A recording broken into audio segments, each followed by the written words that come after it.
Cette vidéo est basée sur des faits réels. Cette semaine, découvrons ensemble 3 témoignages d'abonnés. Celui de Laurie, d'Eric et de Théo. Premier témoignage. Je m'appelle Laurie, j'ai 25 ans et je vis en France, à Bordeaux. Un soir, il y a 2 ans de ça, mon copain Jérôme et moi étions dans notre chambre en train de regarder un film en amoureux. Alors que la lumière était allumée, quelque chose dans le coin de la chambre a attiré mon attention. Lorsque j'ai regardé, j'ai alors aperçu une sorte de masse noire. On aurait dit de la brume assez étalée qui flottait au-dessus du sol et qui bougeait dans tous les sens. Puis subitement, cette masse noire a disparu. J'ai alors pensé que j'avais dû avoir une sorte d'hallucination, mais lorsque je me suis tournée vers Jérôme, j'ai vu que son regard était fixé sur le même coin de la chambre. Il avait l'air stupéfait. Je lui ai alors demandé si lui aussi avait aperçu une masse noire, et il m'a répondu que oui. Sans même réfléchir, on a pris quelques affaires et on est allé dormir chez la mère de Jérôme. Le lendemain, la tante de Jérôme nommée Marilyn est venue chez nous. Comme elle est médium, on s'était dit qu'elle nous aiderait peut-être à comprendre ce qu'on avait vu. Après lui avoir tout raconté, son visage a changé. Puis, elle nous a demandé « Est-ce qu'il y a des tensions chez vous en ce moment ? Des disputes régulières, par exemple ?» Je lui ai alors répondu qu'il n'y avait aucune tension entre Jérôme et moi, mais que par contre, je passais mon temps à me disputer avec ma sœur. L'entente était tellement mauvaise que j'en étais venue à la haïr. Marilyn nous a alors dit qu'en raison de cette atmosphère néfaste, quelque chose avait été attiré par notre maison et avait réussi à entrer. Elle a ensuite ajouté que c'était une présence nuisible, qu'elle ne nous voulait pas du bien et qu'elle se nourrissait de la mauvaise ambiance de notre maison. Jérôme et moi étions terrifiés d'apprendre ça et lui avons demandé comment s'en débarrasser. Marilyn nous a alors conseillé de mettre du sel un peu partout dans la maison, surtout là où on avait aperçu la masse noire, et de prier. Depuis, nous n'avons plus jamais aperçu cette étrange brume noire et nous espérons ne plus jamais la revoir. Deuxième témoignage. Je m'appelle Eric, j'ai 37 ans et je vis au Québec, à Montréal. En 2013, mon ancienne copine Martine et moi avons emménagé dans un nouvel appartement situé pas loin de l'autoroute métropolitaine.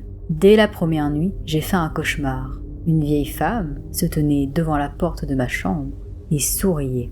Et toutes les nuits, je faisais ce même cauchemar. Sauf qu'à chaque fois, la vieille dame se rapprochait de plus en plus de moi.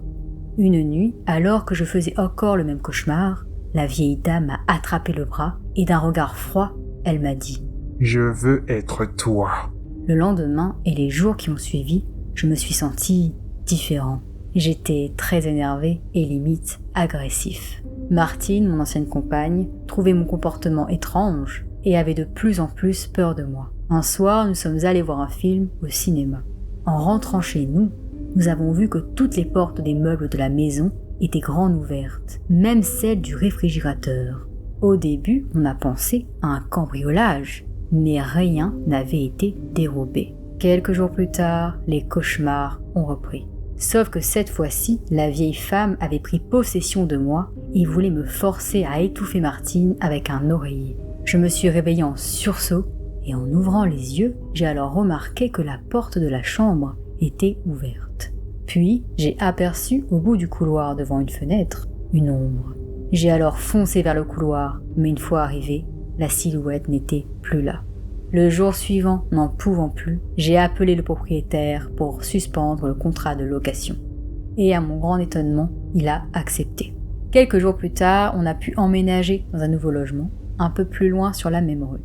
Au moment de quitter cet appartement, nous avons appris par le propriétaire, après lui avoir posé des questions, qu'au début des années 80, un vieux couple vivait dans cet appartement. Du jour au lendemain, les voisins n'ont plus de nouvelles du couple. Et quelques semaines plus tard, le jardinier a découvert avec horreur le corps du vieil homme enterré dans le jardin de l'immeuble. Et sa femme a été retrouvée pendue dans un placard. Il faut savoir que ce placard se trouvait dans notre chambre à coucher, celle dans laquelle je faisais chaque nuit le même cauchemar. Je n'ai plus jamais été hantée par cette vieille dame, et depuis, je n'ai plus aucun doute sur l'existence des esprits. Troisième témoignage. Je m'appelle Théo, j'ai 27 ans et je vis en France, à Reims. Je suis née et j'ai vécu la plus grande partie de ma jeunesse à l'île de la Réunion. C'est une île où la plupart des gens croient au paranormal, mais mes parents n'y ont jamais vraiment cru. Lorsque nous étions enfants, mon frère et moi, nous avions pris l'habitude d'escalader la petite clôture qui séparait notre maison de celle de notre voisin nommé Raymond. On adorait lui rendre visite. C'était un homme âgé très gentil, et il appréciait qu'on vienne le voir. Des fois, il nous offrait même des fruits ou des légumes de son jardin. On a fini par bien le connaître et on s'est vraiment attaché à lui. Raymond passait la majorité de son temps à entretenir son jardin. Comme il était tout le temps en plein soleil, il portait toujours une casquette. Un jour, en rentrant de l'école, mon frère et moi avons appris que Raymond venait de décéder. On était vraiment tristes. Mais étant encore des enfants, on est assez vite passé à autre chose. Quelques jours plus tard, alors qu'on était en train de dîner, je me suis retournée. J'ai alors aperçu, dans le grand miroir de la salle de bain, visible depuis la cuisine, une silhouette qui semblait porter une casquette. Lorsque je l'ai dit à mes parents, ils ont ri et m'ont déclaré que j'avais eu une hallucination causée par mon cerveau qui était dans l'attente de voir quelque chose dans ce miroir et qui avait alors fabriqué cette ombre. Sauf que voilà, cette silhouette m'avait énormément fait penser à notre cher voisin Raymond. Cela m'avait assez perturbée à l'époque. En prenant du recul aujourd'hui, je pense que mes parents avaient raison et que j'ai dû halluciner. Une manière peut-être pour mon cerveau de faire le deuil de Raymond. Mais j'aime me dire que ce jour-là, il est venu une dernière fois dire au revoir à notre famille. J'espère que ce nouvel épisode vous a plu et un grand merci à Laurie, Théo et Eric pour ces histoires incroyables. Si vous souhaitez m'envoyer vos histoires, vous pouvez le faire par email à lilichobit@gmail.com.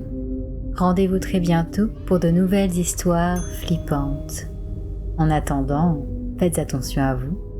Au revoir les poussins.